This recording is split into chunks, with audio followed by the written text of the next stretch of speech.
નમસ્કાર. આજના આ ખાસ વિશ્લેષણમાં તમારું સ્વાગત છે. તો ચાલો બહુ વાતો ન કરતા સીધા જ આજના વિષય પર આવીએ. આજે આપણે પુરુષોત્તમ માસ કથાના ભવ્ય અને ખૂબ જ અર્થસભર એવા પ્રથમ અધ્યાયની સફરે જઈ રહ્યા છીએ. આ માત્ર કોઈ સામાન્ય કથા નથી હો, આ તો માનવ સ્વભાવ અને ઈશ્વરીય ભક્તિનો એક અદ્ભુત સમન્વય છે. હવે શરૂઆત કરતા પહેલા જ એક બહુ મોટો પ્રશ્ન થાય, જ્યારે માણસનો અહંકાર ઈશ્વરની કૃપાને જ પડકારવા લાગે ત્યારે શું થાય? બસ આ જ ગહન પ્રશ્ન આજના આપણા આખા વિશ્લેષણના કેન્દ્રમાં છે. અહીં આપણને શુદ્ધ ભક્તિની ઊંચાઈઓ અને માણસની ખામીઓ વચ્ચેનો એકદમ સ્પષ્ટ તફાવત જોવા મળશે. તો વિભાગ 1, નૈમિષારણ્યમાં ઋષિમુનિઓનો મેળાવડો. આપણી કથાની શરૂઆત એકદમ ભવ્ય રીતે થાય છે, અત્યંત પ્રાચીન અને પવિત્ર એવા નૈમિષારણ્ય વનથી. આ કોઈ એવું તેવું જંગલ નહોતું, પણ આધ્યાત્મિક જ્ઞાનનું એક બહુ મોટું કેન્દ્ર હતું. અહીં ખરેખર એક બહુ મોટી ઘટના બની રહી હતી. ભૃગુ, અગસ્ત્ય, કપિલ, કાત્યાયન, ગૌતમ, કૌશિક, અત્રિ અને શૌનક જેવા દિગ્ગજ ઋષિઓ આ બધા જ પોતાના શિષ્યો સાથે એક વિશાળ યજ્ઞની તૈયારીમાં લાગેલા હતા. અને બરાબર એ જ સમયે ત્યાં અચાનક જ શ્રી વ્યાસજીના શિષ્ય શ્રી સૂત પુરાણી આવી ચડે છે.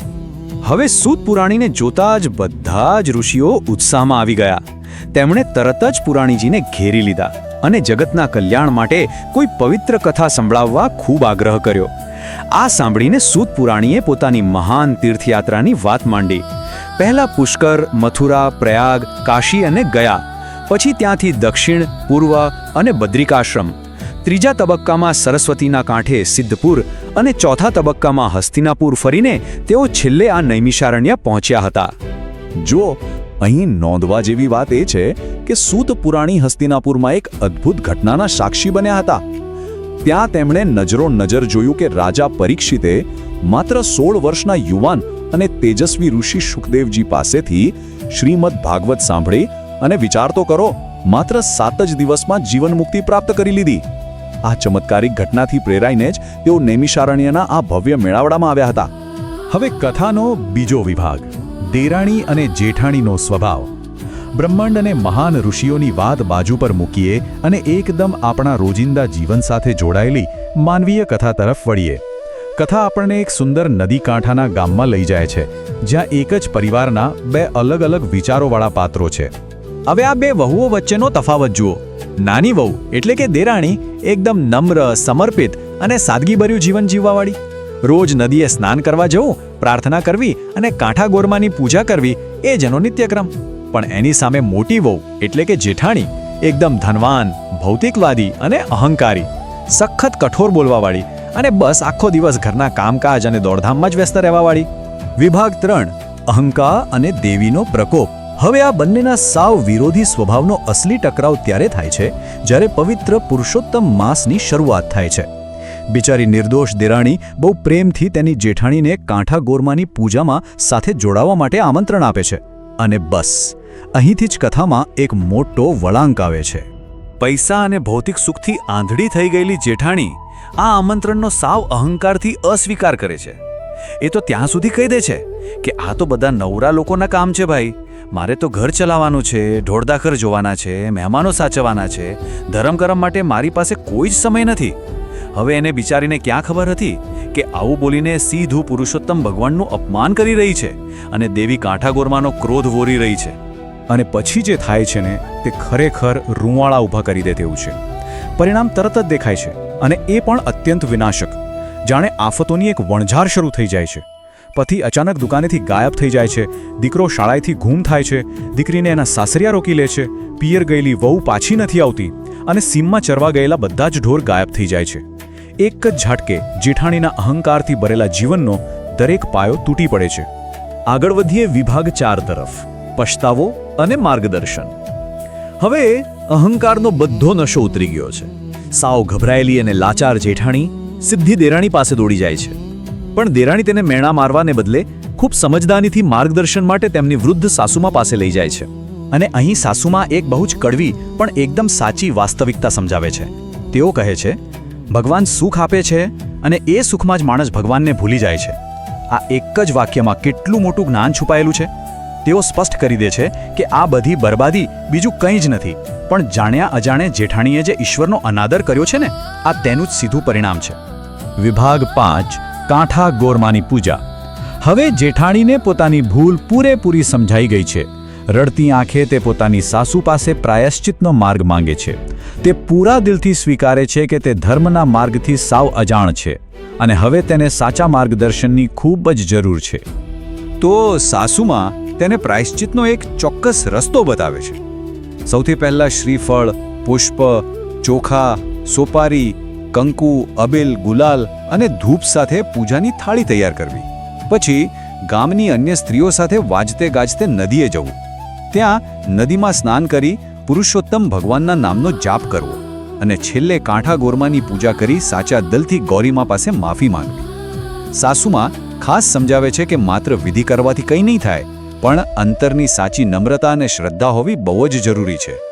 વિભાગ 6 ક્ષમા અને પરિવારનું મિલન. અહીંથી કથા એક ખૂબ જ હકારાત્મક અને સુખદ વળાંક લે છે. જેઠાણી સાસુના કહ્યા મુજબ એકદમ અતૂટ શ્રદ્ધા સાથે અને ગામની સ્ત્રીઓની સંગાથે બધી જ વિધિઓ પૂરી કરે છે અને નદીએથી પાછી ઘરે ફરે છે. અને જુઓ તો ખરા, ઘરે આવતા જ કેવો ચમત્કાર થાય છે. કાંઠા ગોરમાં તેને સંપૂર્ણપણે માફ કરી દે છે. પતિ દુકાનેથી હેમખેમ પાછો આવે છે. દીકરો શાળાએથી ચાલીને ઘરે આવી જાય છે. વહુ આંગણામાં આવી પહોંચે છે. દીકરી સાસરેથી પાછી ફરે છે અને ગાયબ થયેલા ઢોર પણ સીમમાંથી પાછા આવી જાય છે. જેઠાણીએ પોતાના અહંકારમાં જે કંઈ પણ ગુમાવ્યું હતું તે બધું જ તેને પાછું મળી જાય છે. આ આખી ઘટના પછી જેઠાણીની અંદર એક ધરખમ પરિવર્તન આવે છે. તે કાયમ માટે પોતાનો અહંકાર છોડી દેવાની, પુરુષોત્તમ માસનું વ્રત પૂર્ણ કરવાની, બ્રાહ્મણોને જમાડવાની અને દાન પુણ્ય કરવાની દ્રઢ પ્રતિજ્ઞા લે છે. અને આ જ પરિવર્તનના કારણે છેવટે સાસુ, દેરાણી અને જેઠાણી ત્રણેય ફરી એકવાર તેમના એ જ ઘરમાં હળીમળીને ખુશીથી રહેવા લાગે છે. તો હવે આપણે આજના આ વિશ્લેષણના અંત તરફ આવી ગયા છીએ. પણ જતા જતા આ વિચારવા જેવો એક પ્રશ્ન હું તમારા માટે મૂકી જાઉં છું. આપણી પોતાની ભૌતિક સંપત્તિ અને સુખ સગવડો કેટલીવાર આપણને ઈશ્વરના આશીર્વાદ અને આધ્યાત્મિક કૃતજ્ઞતા પ્રત્યે સાવ આંધળા બનાવી દે છે. આ કથા આપણને જીવનમાં મળતી સફળતા અને અંતરની સાચી નમ્રતા વચ્ચે સંતુલન જાળવી રાખવાની એક બહુ જ મોટી શીખ આપે છે. આના પર શાંતિથી ચોક્કસ વિચાર કરજો. તો ફરી મળીશું આવા જ એક નવા વિશ્લેષણ સાથે. ત્યાં સુધી રજા લો. નમસ્કાર. આજના આ ખાસ વિશ્લેષણમાં તમારું સ્વાગત છે. સીધી જ વાત પર આવીએ તો આજે આપણે એક એવી અદ્ભુત કથા વિશે વાત કરવાના છીએ જે માનવ જીવનની વાસ્તવિકતા અને ઈશ્વરીય દિવ્યતા વચ્ચે એક સુંદર સેતુ બાંધે છે. આ કથા છે પુરુષોત્તમ માસ કથા અધ્યાય 2. આપણા આ પૌરાણિક ગ્રંથો માત્ર વાર્તાઓ નથી, પરંતુ તેમાં જીવનના ખૂબ જ ઊંડા રહસ્યો છુપાયેલા છે. તો ચાલો બિલકુલ મોડું કર્યા વગર આ રોમાંચક વિષયમાં ઊંડા ઉતરીએ. હવે જરા વિચારો, આટલા બધા દુઃખ, તકલીફો અને ભ્રમણાઓથી ભરેલી આ દુનિયામાં કોઈને સાચી શાંતિ કઈ રીતે મળી શકે? આ પ્રશ્ન કદાચ તમને પણ ક્યારેક થતું જ હશે.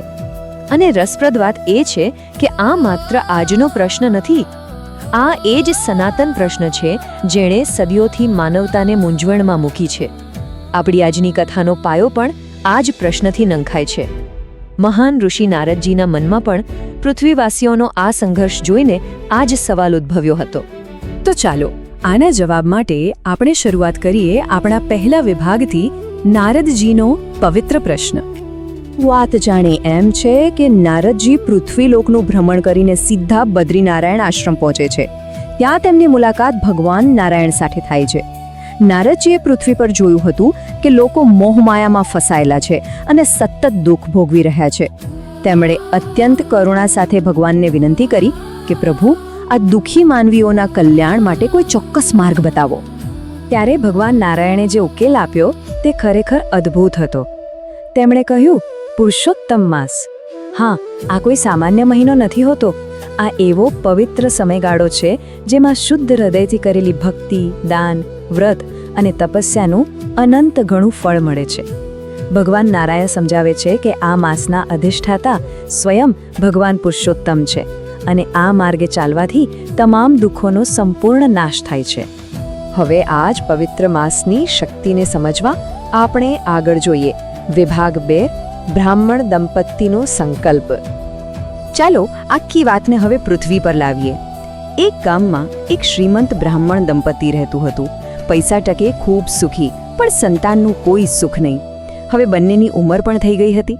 તેમણે અતૂટ શ્રદ્ધા સાથે પુરુષોત્તમ માસના વ્રતનો સંકલ્પ તો લઈ લીધો, પણ એક તરફ વૃદ્ધાવસ્થાનો થાક, સવારથી સાંજ સુધી ઘરનું બધું જ કામ જાતે કરવું, અને બીજી તરફ વ્રતના આકરા નિયમો.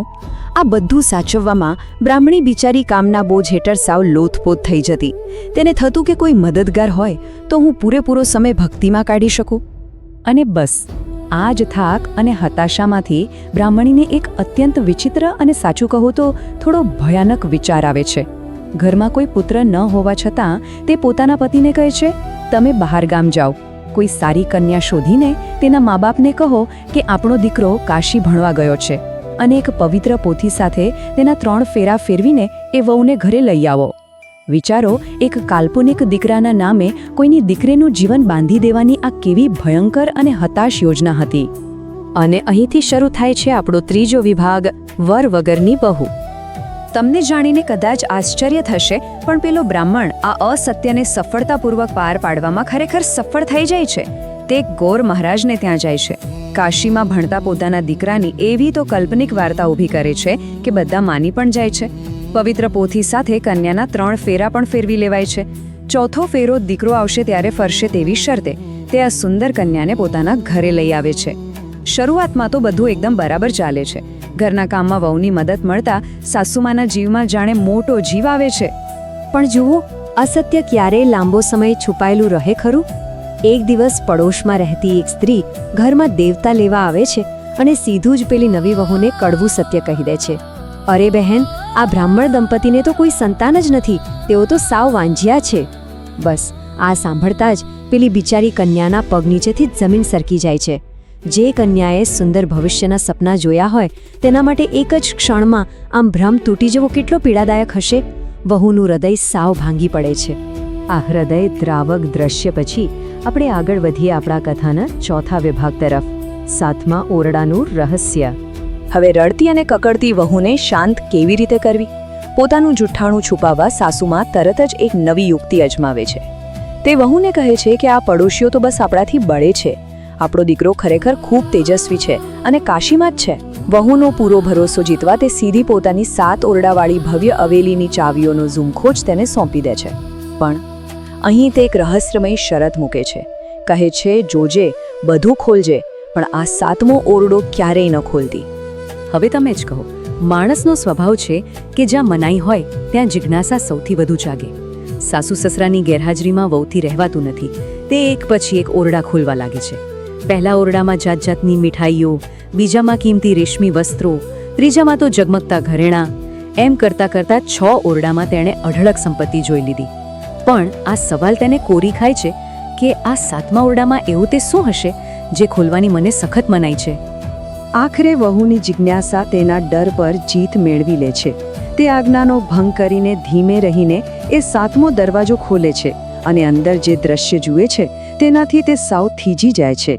ત્યાં અંદર કોઈ સોનું ચાંદી કે સંપત્તિ નહોતી, પણ આખો ઓરડો એક અદ્ભુત દિવ્ય પ્રકાશ અને સુગંધથી મહેકી રહ્યો હતો.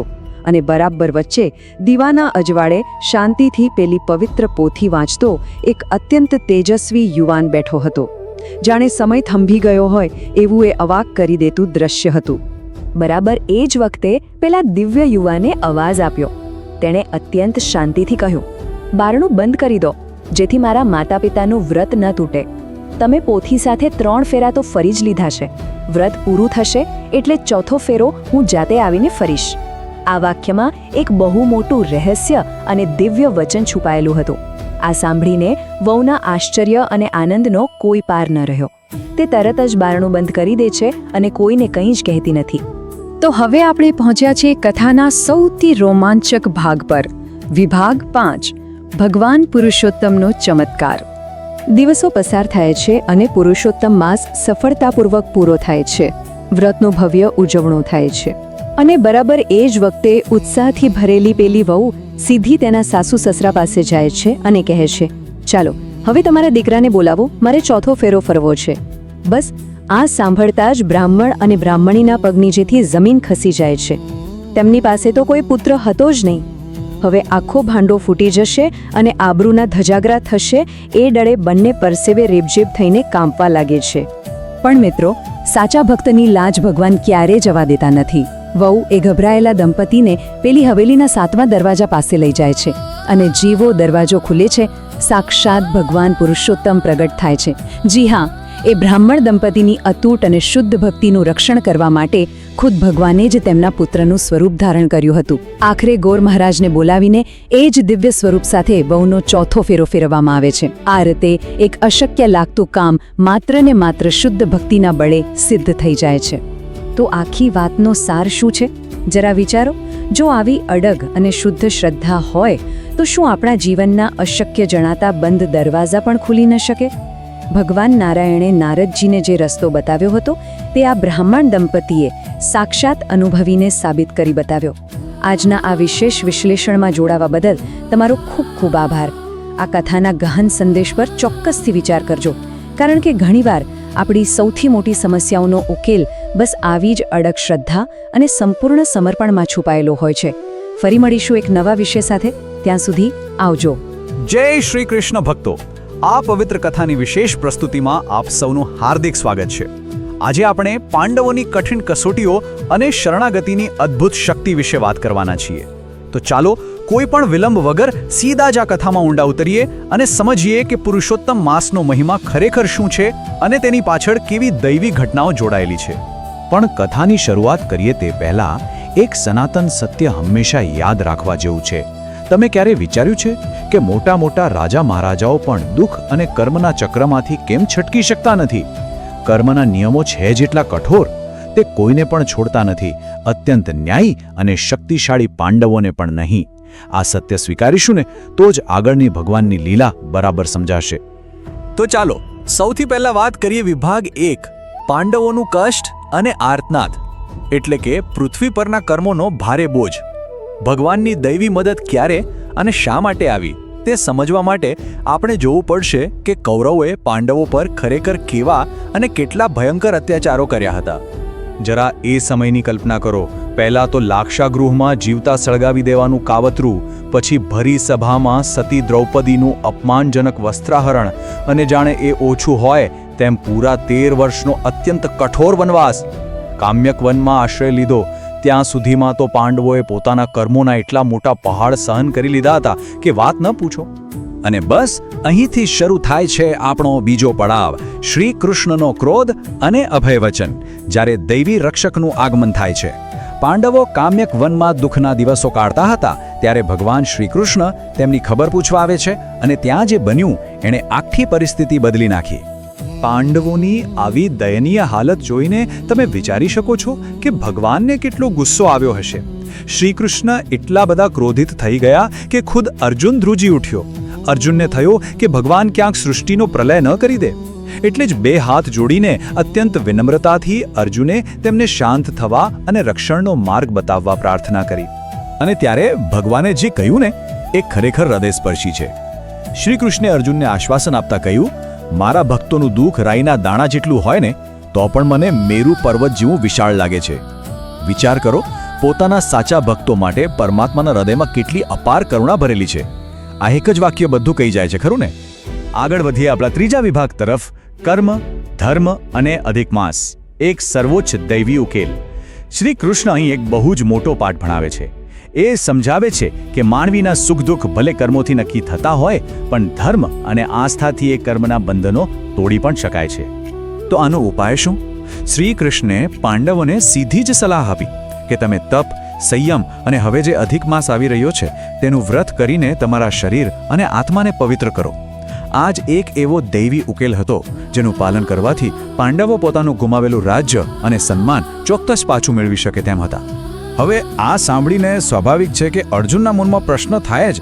એમણે તરત પૂછ્યું, પ્રભુ, આ અધિક માસ વળી કોણ? અને સાચું કહું તો આપણને પણ થાય જ કે આખરે આ એવો કયો મહિનો છે જે આટલો બધો ચમત્કારિક અને શક્તિશાળી છે. તો સમજો, અધિક માસ એટલે સંજોગો વશાત ઊભો થયેલો એક વધારાનો 13મો મહિનો. આ એક એવી ખગોળીય ઘટના છે જેમાં શરૂઆતમાં આ મહિનાનો કોઈ જ અધિષ્ઠાતા દેવ એટલે કે સ્વામી નહોતો. શ્રી કૃષ્ણ અહીં બ્રહ્માંડનું દૈવી રહસ્ય ખોલે છે અને આપણી વાર્તા પૃથ્વીના કષ્ટોમાંથી સીધી બ્રહ્માંડના રહસ્યો તરફ લઈ જાય છે. અને આ જ વાત આપણને લઈ જાય છે આપણા ચોથા વિભાગ પર, મળમાસ, તિરસ્કૃત અને નિરાશ.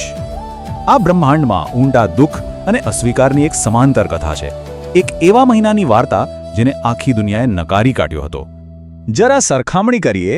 એક તરફ સામાન્ય મહિનાઓ છે જેના પોતાના દેવતાઓ છે, જ્યાં બધા જ શુભ કાર્યો થાય છે, પણ બીજી તરફ આ બિચારો મળમાસ, એનો કોઈ માલિક જ નહીં. તેને માનવ જાતે પણ નકારી કાઢ્યો, કારણ કે આ સમયમાં સૂર્ય એક જ રાશિમાં રહેતો હોવાથી કોઈ સારા કાર્યો થતા ન હતા અને તેથી જ તેને સંપૂર્ણપણે અશુભ માનીને બ્રહ્માંડમાંથી જાણે બહાર ફેંકી દેવામાં આવ્યો. હવે આવે છે આપણો અંતિમ અને સૌથી મહત્વનો પડાવ, વિભાગ 5, શ્રી હરિના ચરણોમાં શરણાગતિ, અંતિમ અને સાચો આશ્રય. જ્યારે બધી જ બાજુથી જાકારો મળે ત્યારે શું કરવું?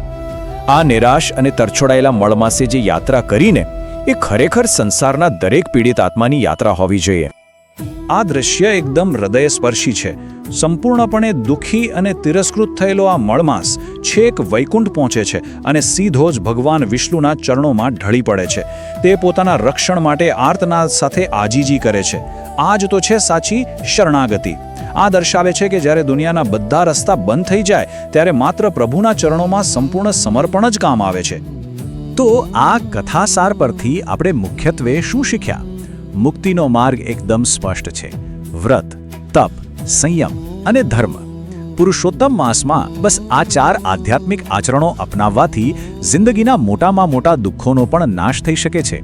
ભગવાન વિષ્ણુએ એ નિરાધાર મળમાસને અપનાવી લીધો, પોતાનું નામ આપ્યું અને તે બની ગયો સૌથી પવિત્ર પુરુષોત્તમ માસ. હવે આ કથાના અંતે તમારા માટે એક બહુ જ ઊંડો પ્રશ્ન છે.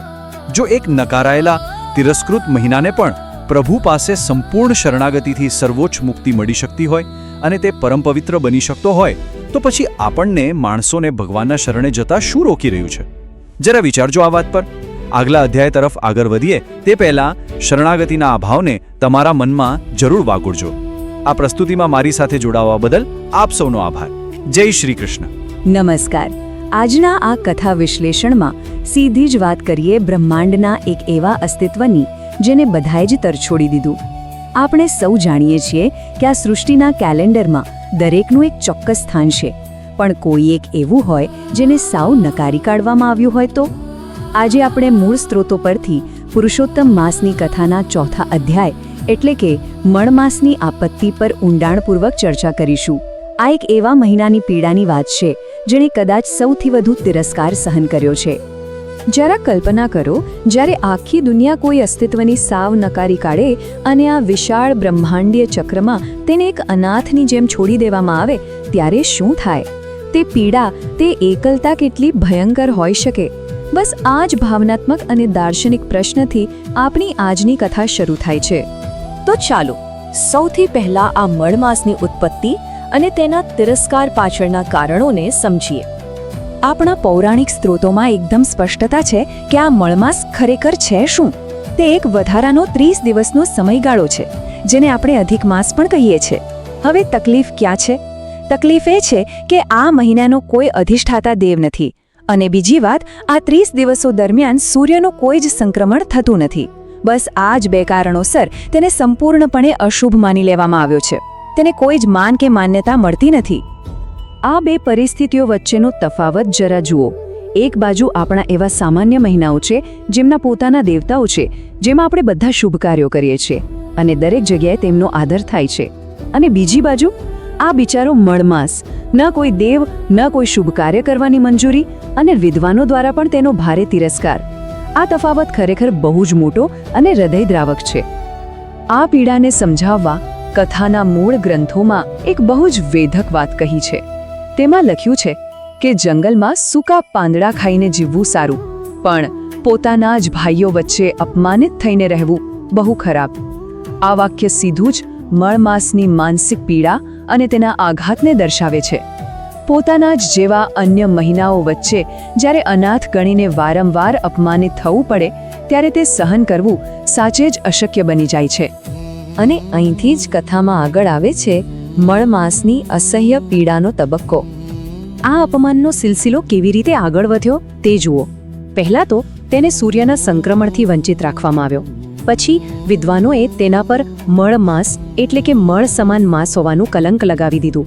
ત્રીજું, દુનિયાના તમામ શુભ કાર્યોમાંથી તેને હટાવી દેવાયો. અને અંતે તેને સાવ અનાથ છોડી દેવામાં આવ્યો. આ બધી જ વસ્તુઓએ ભેગા મળીને તેની ઓળખ અને તેના અસ્તિત્વના હેતુને જ છીનવી લીધો. પણ આપણે જાણીએ છીએ તેમ કાળી રાત પછી સવાર તો પડે જ છે. અહીંથી કથા એક બહુ જ સુંદર વળાંક લે છે, શ્રીહરિની શરણાગતિ. જ્યારે બધી જ આશાઓ તૂટી જાય ત્યારે આ રડતો અને વ્યથિત મળમાસ પોતાની અંતિમ આશા સાથે સીધો વૈકુંઠ લોકમાં પહોંચે છે. વૈકુંઠમાં જઈને તે ભગવાન વિષ્ણુ સમક્ષ હૃદયદ્રાવક પોકાર કરે છે.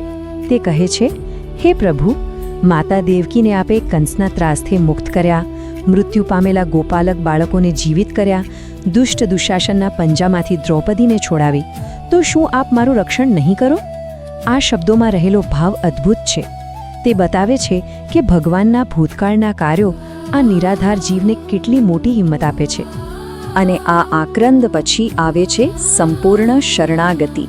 મળમાસ સાવને સહાય બનીને પોતાનું બધું જ ત્યજીને ભગવાન વિષ્ણુના ચરણોમાં ઢળી પડે છે. આ દ્રશ્ય જ્યાં તે પોતાનું સર્વસ્વ પ્રભુને સોંપી દે છે તે કથાની સૌથી મોટી ભાવનાત્મક ચરમસીમા છે. આટલી આજીજી પછી હવે જોઈએ પ્રભુનું આશ્વાસન. જ્યારે કોઈ સાચા હૃદયથી શરણે આવે ત્યારે ભગવાન ક્યારે નિરાશ નથી કરતા.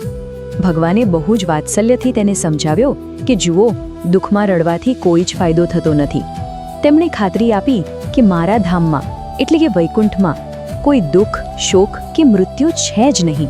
અને જે પણ મારા શરણે આવે છે તે ચોક્કસપણે બધી જ પીડાઓમાંથી મુક્ત થાય છે. છેલ્લે તેમણે મળમાસને એક અફર વચન આપ્યું કે તેનું આ અપમાન તેઓ કાયમ માટે દૂર કરી દેશે. હવે પ્રભુના આશ્વાસન પછી આંસુ લૂછીને મળમાસે જે વાત મૂકી તે બહુ જ પ્રેક્ટિકલ અને મહત્વની હતી. તેણે માત્ર સહાનુભૂતિ નહોતી જોઈતી, તેને પોતાનું ગુમાવેલું સન્માન પાછું જોઈતું હતું. તેણે વિનંતી કરી કે પ્રભુ, લોકો મને મળમાસ કહીને ન બોલાવે, મારું એક યોગ્ય નામકરણ થાય, મને પણ કોઈ અધિષ્ઠાતા દેવ મળે અને મારા સમયકાળમાં પણ બધા શુભ કાર્યો થાય એવી કૃપા કરો. બસ આ જ એ વિનંતી હતી જેણે એક બહુ મોટા બ્રહ્માંડીય પરિવર્તનનો પાયો નાખ્યો. અને આ જ છે શરણાગતિનો શાશ્વત મહિમા. મૂળ સ્ત્રોતો બહુ સ્પષ્ટ કહે છે કે ઈશ્વરની શરણાગતિના વાસ્તવિક ફળ કેવા હોય છે. આ માત્ર પૌરાણિક કાળ પૂરતું સીમિત નથી. કોઈ પણ જીવ જ્યારે પ્રભુના શરણે જાય છે ત્યારે તેના ત્રણેય તાપ દૂર થાય છે. માનસિક પીડા અને ચિંતાઓ એટલે કે આધિ મટી જાય છે. શારીરિક રોગો અને કષ્ટો એટલે કે વ્યાધિ દૂર થાય છે. અને આ સંસારિક મુશ્કેલીઓ કે ઉપાધિનો પણ સંપૂર્ણ નાશ થાય છે. આ કથામાંથી આપણને આ એક જબરદસ્ત આધ્યાત્મિક બોધ મળે છે. તો હવે આખી વાત સમજ્યા પછી એક મોટો અને રોમાંચક પ્રશ્ન ઊભો થાય છે. જ્યારે આ બ્રહ્માંડીય પરિવર્તન શરૂ થશે ત્યારે આ તિરસ્કૃત અને અનાથ મહિનાને ભગવાન તરફથી આખરે કયું પવિત્ર નામ મળશે? એ જાણવું ખરેખર રસપ્રદ બની રહેશે. આજના આ કથા વિશ્લેષણમાં બસ આટલું જ. આશા છે કે આ ગહન અને ભાવનાત્મક યાત્રા આપણને કંઈક નવું વિચારવાની પ્રેરણા આપશે. ફરી મળીશું એક નવા વિશ્લેષણ સાથે.